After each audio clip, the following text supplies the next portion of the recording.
नमस्कार।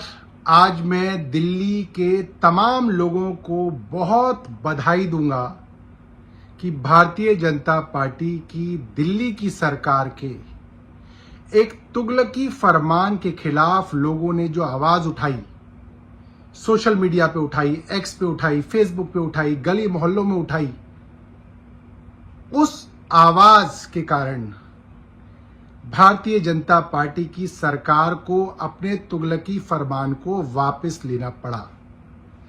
कुछ दिनों पहले भारतीय जनता पार्टी के मंत्री उछल उछल के लोगों को लगभग धमका रहे थे कि कोई भी गाड़ी डीजल की अगर 10 साल पुरानी हो और 15 साल पुरानी पेट्रोल की गाड़ी हो तो उसको दिल्ली में रहने नहीं देंगे, ये कर देंगे, वो कर देंगे, पेट्रोल पंप पे स्पेशल टीमें लगाई जाएंगी, कैमरा लगाए जाएंगे। और ये मामला करीब 61 लाख गाड़ियों का था। 61 लाख परिवार, जिसमें 18 लाख कार थी और करीब 41 लाख के करीब बाइक्स बताई जा रही हैं। 60 लाख के लगभग परिवार दहशत में थे 2 दिन से कि भाई अगर आप हमारी गाड़ी जब्त कर लोगे तो नई गाड़ी कैसे खरीदेंगे। हर एक की गुंजाइश नहीं है नई गाड़ी खरीदने की। कई तो रिटायर्ड दंपत्ति हैं, रिटायरमेंट के बाद एक गाड़ी है, आसपास की मार्केट तक जाते हैं, महीने में जो है 20-25 किलोमीटर गाड़ी चलती है कभी कभी। अब गाड़ी आप जब्त कर लोगे तो नई गाड़ी कैसे खरीदेंगे। और ये साफ दिख रहा था कि इस तुगलकी फैसले का फायदा सिर्फ और सिर्फ बड़े बड़े धन्ना सेठों को होने वाला था। उनको, जो कार मैन्युफैक्चरर्स हैं, ऑटोमोबाइल कंपनीज हैं, उनकी कारें और बाइक खूब बिकनी थी। 61 लाख वाहन बिकने थे और ओला उबर की चांदी होनी थी, क्योंकि कुछ ही दिनों पहले केंद्र सरकार ने कह दिया कि ओला उबर अब दुगने दाम तक जो है बढ़ा के अपने बेचारे कस्टमर को चूस सकते हैं। तो हर तरह से मिडिल क्लास का गला घोटने का एक प्लान तैयार था, जिसमें बड़े बड़े उद्योगपतियों को फायदा और मिडिल क्लास की और बेचारे लोअर मिडिल क्लास की ऐसी की तैसी होने वाली थी। और झूठ बोला जा रहा था कि हमारे पास तो कोई चारा ही नहीं है जी, हमको तो कोर्ट ने ऑर्डर कर दिया, हम क्या करें।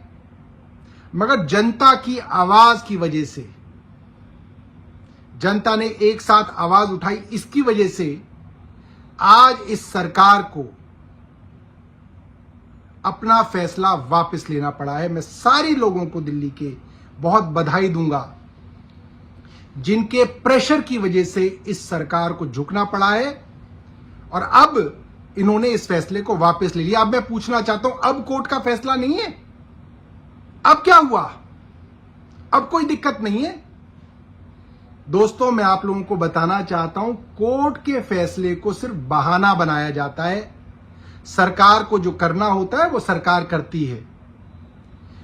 सुप्रीम कोर्ट की 5 जजेस की बेंच ने फैसला दिया था कि दिल्ली के अंदर जो अफसरशाही है, जो ब्यूरोक्रेसी है, जो सर्विसेज है, जो विजिलेंस है, ये सब दिल्ली की चुनी हुई सरकार के पास होना चाहिए।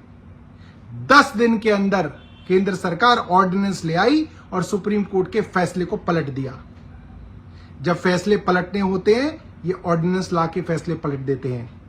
इलेक्शन कमीशन को चुनने का मामला था, सुप्रीम कोर्ट ने तय किया कि इलेक्शन कमिश्नर को चुनने की कमेटी के अंदर 3 लोग होंगे, प्रधानमंत्री होंगे, नेता विपक्ष होंगे और सुप्रीम कोर्ट के चीफ जस्टिस होंगे।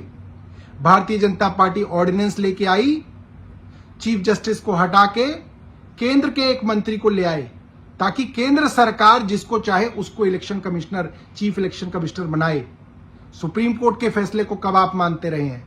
आपको जब मन करता है, जहां आपकी सुविधा होती है, वहां आप उस फैसले को पलटने के लिए ऑर्डिनेंस ले आते हैं, और जहां आपको सुविधा होती है उस फैसले को मानने के लिए आप उसका बहाना बना के लोगों को गुमराह करते हैं। गुमराह करना छोड़ दीजिए। आपके खिलाफ जो अपोजिशन पार्टी बैठी है, आपके खिलाफ आप कोई गलत काम करेंगे, ये पढ़े लिखे लोग हैं, आपकी पोल खोलने का काम करेंगे और रोज करेंगे। हम डरने वाले नहीं हैं।